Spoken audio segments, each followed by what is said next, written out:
Je nettoyerai cette nation. Je me suis gardé encore des soldats et des soldates pour mon œuvre. Et ce pays sera tout feu, tout flamme. C'est là le réveil dont je parle. Ma parole va s'étendre sur toute l'étendue de cette nation. J'opérerai encore des miracles dans toute la Côte d'Ivoire, à tout moment, tous les jours et partout dans cette nation. Le feu embrasera partout et ils sauront que moi, l'Éternel, j'ai parlé. L'air sera encore respirable dans ce pays. Moi, l'Éternel, je réitère encore mon alliance à cette nation. Moi, l'Éternel, je réitère encore mon alliance avec cette nation. Quiconque attaque cette nation sera lui aussi attaqué. Quiconque se lève contre cette nation, d'autres nations se lèveront contre lui.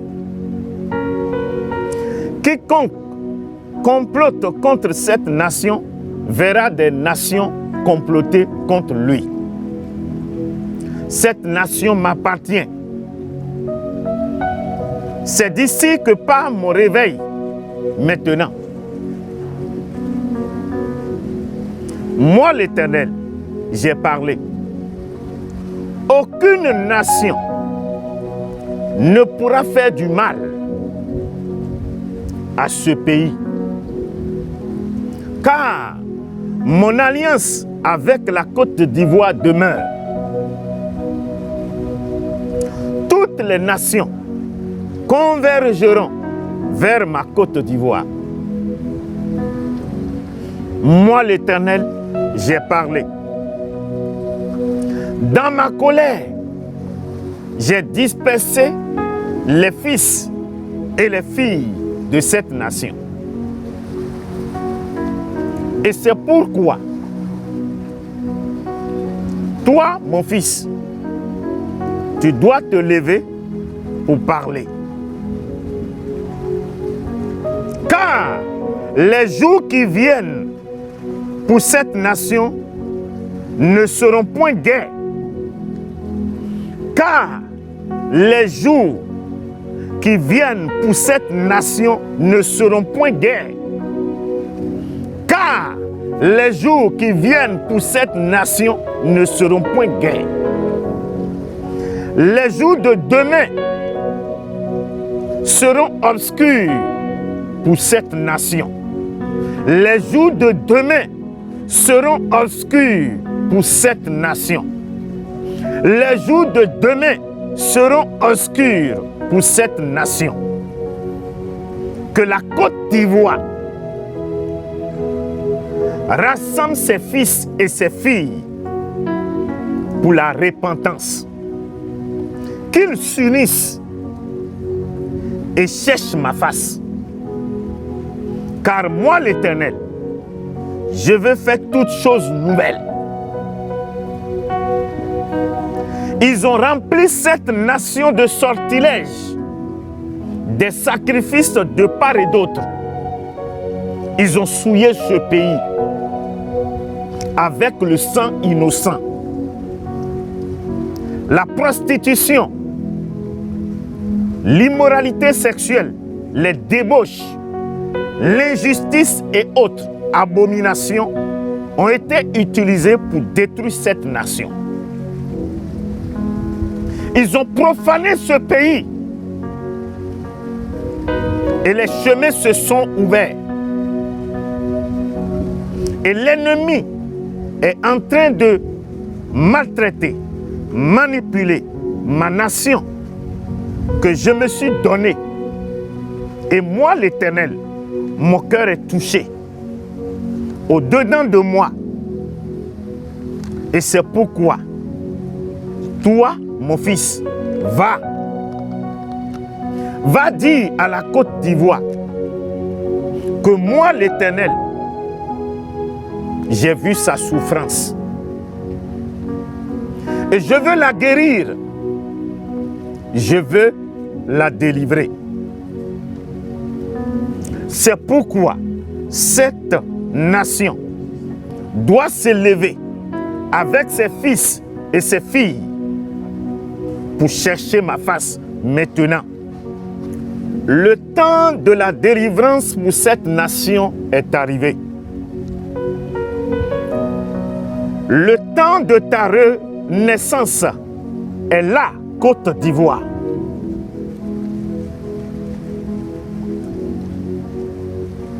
C'est pourquoi, Côte d'Ivoire, tu dois t'élever et chercher ma face. Car les jours sombres, noirs de tes jours sont proches. Et moi, l'Éternel, j'ai résolu pour toi, Côte d'Ivoire.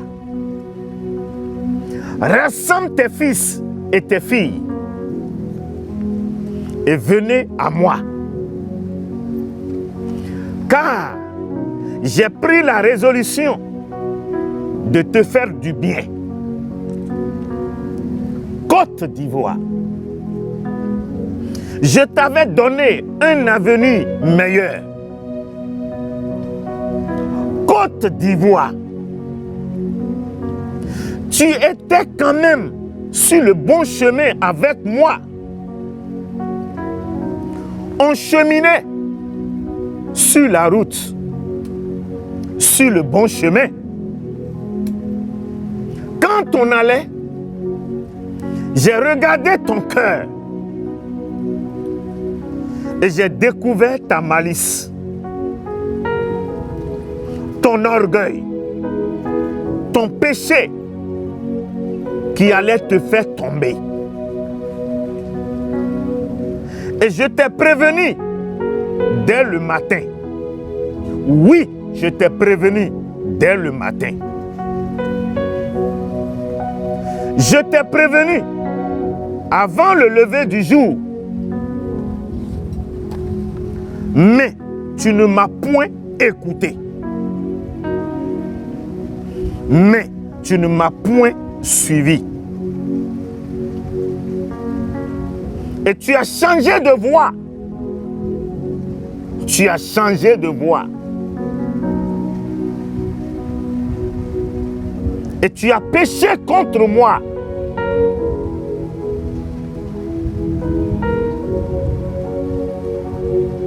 Tu es parti te prostituer. Tu es parti commettre l'impudicité.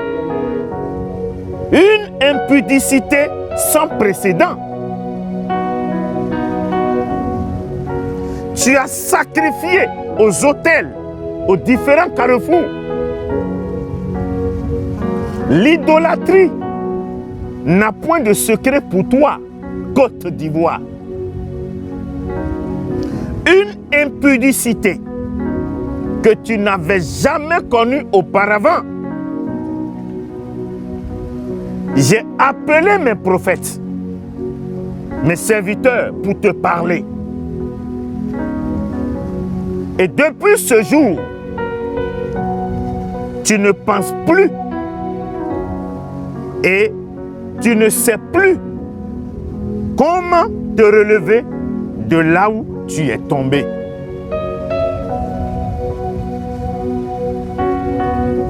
Dans tes pleurs, je te voyais passer le long des murs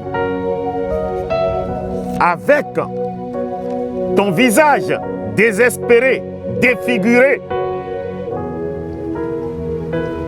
Est-ce qu'on tombe sans pouvoir se relever? Et c'est pourquoi j'ai eu compassion et pitié pour toi. Côte d'Ivoire, l'heure de ta guérison et ta délivrance a sonné. Et voilà que j'ai résolu de te relever. Et c'est pourquoi tu dois rassembler tes enfants pour chercher ma face maintenant. Côte d'Ivoire, il est vrai que la douleur de l'accouchement fait très mal. Mais une fois que l'enfant naît, on oublie cette douleur dont on avait enduré. Ma chère Côte d'Ivoire, ma chère Côte d'Ivoire, je m'adresse à toi. Saisis cet appel que je te lance. Saisis ma main comme le fiancé et la fiancée. Côte d'Ivoire, souviens-toi de l'alliance. Souviens-toi de l'alliance. Souviens-toi de notre alliance. Ainsi parle l'Éternel. Ils n'ont pas eu pitié. Ils n'ont pas eu pitié. Ils n'ont pas eu pitié pour mes enfants, mon peuple. Ils n'ont pas d'égard pour les veuves et les orphelins de cette nation. L'injustice est la marque des vêtements qu'ils portent. Et ne peuvent avoir justice et raison que par l'argent et affinité. Et moi, l'Éternel, j'ai vu tout cela. Car les cris du pauvre montent vers mon trône. Car les cris des indigents montent vers mon trône. Car les cris des innocents montent vers mon trône. J'entends des gémissements des âmes de mes enfants. Pourquoi tout cela? Pourquoi tout cela? Côte d'Ivoire, moi l'Éternel, j'ai parlé. Lève-toi et cherche ma face maintenant. Car les jours qui viennent pour toi demain sont obscurs, sont sombres et noirs. Et tu pleureras, Côte d'Ivoire. Mon amour pour toi n'est pas fini. Oui, mon amour pour toi n'est pas fini. Ma fidélité demeure toujours. Ma fidélité demeure toujours. Ainsi parle l'Éternel.